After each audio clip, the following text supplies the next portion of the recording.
Hi everybody, I want to speak to you now about the Neolithic or agricultural revolution and its relationship to the formation of the state or a government. What we're interested in here is what caused the Neolithic revolution, what were the results of the Neolithic revolution, and within those results in particular, we're interested in whether or not agriculture created inequalities within societies. The key thing I'd like you to know is that this is the most important moment in human history. This is the big change. That it had a huge impact on global climate, and some would argue that it was caused by changes in global climate. And ultimately it is related directly to the formation of the state. So the first part of this lecture is about the Neolithic revolution and what caused it. And we can't actually answer that. But what's really interesting is to see the boundaries or the two sides explanations for the Neolithic revolution. On one side we have people that would argue that really it's a function of the environment. On the other side we'd have people that would argue it's about human choices and human agency in making these changes. That people essentially were unhappy with the lifestyles they were leading as hunter-gatherers and moved toward a more sedentary system of agriculture where they could stay in one place for long periods of time. We've done a little work with Jared Diamond. Jared Diamond is associated with the environmental determinist idea, or the idea that the environment determines the need for agriculture and determines who and what societies ultimately are able to achieve the agricultural revolution. I want to point out that an important corollary to this set of ideas is a set of ideas known as sociobiology. This is the argument that we are all ultimately animals at heart, and all of human culture and all of human history can be explained by ultimately our desire to procreate, the desire of our DNA, if you will, to reproduce itself. We've also heard about the affluent society and the ideas of Marshall Solins, somebody that argues that, in fact, going back to the hunter-gatherers, we find a people that culturally were very happy with the way they were living. So those are the two sides of the debate, and now I'm going to show you a little bit about the Neolithic Revolution and ask you to think about which of those two arguments you find more compelling. If we look at a map, and I'll show you this map a little larger in just a moment, if we look at a map of where the agricultural revolutions around the globe happened, somebody like Diamond would emphasize the latitude and climate of those changes. Somebody like Solins would emphasize the fact that the latitude and climate don't really explain things, that there's an enormous diversity in these revolutions. So what I'd like you to ask yourself simply is, which seems more plausible? You can ask yourself, what do you want to know in order to have a better make a better assessment? And a bigger question is, what does this tell us about climate change today? And that's kind of a broad question we will come to later. So here's a look at the map. We can see that here in the Middle East, or in the area known as Mesopotamia, we have the initial agricultural revolution, one of the very first, something that happened a good 10,000 years ago. It is known as Mesopotamia because it's literally the land between the rivers. You can see them very faintly, two little black lines here that represent the Tigris and Euphrates rivers. That's Iraq or Mesopotamia. Okay, you may have heard of it. We invaded it. You can see that this revolution happens in other places as well, particularly in here, for example, in Korea and in parts of China. Okay. So again, looking at that map, and spend a little time with it later, look at that map and try to decide for yourself which of those two explanations seems more plausible.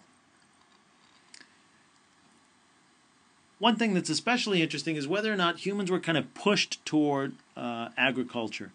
Did they hunt out too many of the animals that they were reliant on? Did they cut down too many trees or collect too many berries? Did they somehow degrade their environment so that they had to turn to agriculture in order to survive? Part and parcel of that is the relationship between human beings and climate.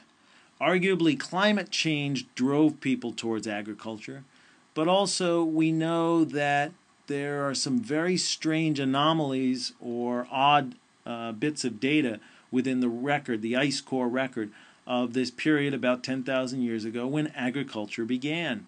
And what we see, according to this fellow William Rudiman and others, is that the Earth was moving towards an ice age. It had had ice ages periodically. It was in a cooling period.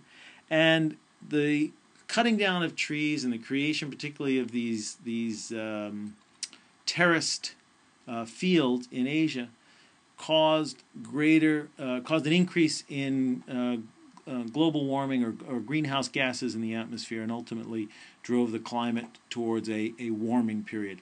Ultimately, this makes much of human history possible because, of course, it's a lot more viable for humans to live in.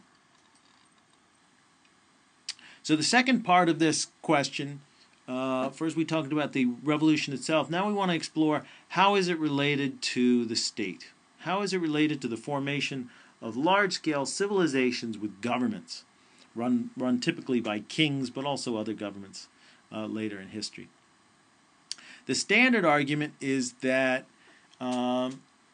agriculture allows some people more leisure time, it creates enormous wealth, and as a result there is inequality within the society. The need to keep track of and record the harvest requires writing, and so we get writing in Mesopotamia. And ultimately a state is needed to control this agricultural revolution. This happens in India, this happens in China, this happens of course in Mesopotamia. But one of the things that's fascinating is that even though Egypt has an agricultural society, it is not kind of part of the history of civilization in the way that Mesopotamia is. And I want to explore why that is a little bit and argue that it's not just the agricultural revolution that's related to the formation of the state, but the need for hydraulic engineering or irrigation, water engineering or irrigation. The need to control the watering and production of food is what leads us ultimately to the state. It's not so much agriculture itself. Because we see that in Egypt we have the regular flooding of the Nile. We have essentially automated and easy irrigation. The Nile floods regularly, it produces very fertile fields, and the Egyptian civilizations can sustain themselves without needing to control people. So the need for the state arises only when you have the need for hydraulic engineering.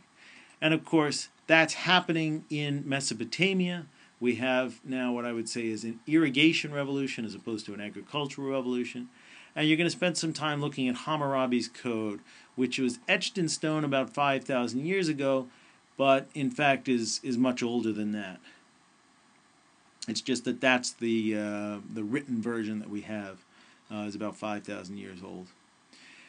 It does a lot of things, but in particular it defines relationships amongst people, it defines relationships among classes of people and recognizes the existence of classes. It creates a state, and most importantly those laws are written down so that suddenly everybody can refer back to the law and develop some sense of justice and some sense of fairness. So there you go, the relationship between the agricultural revolution and ultimately state formation.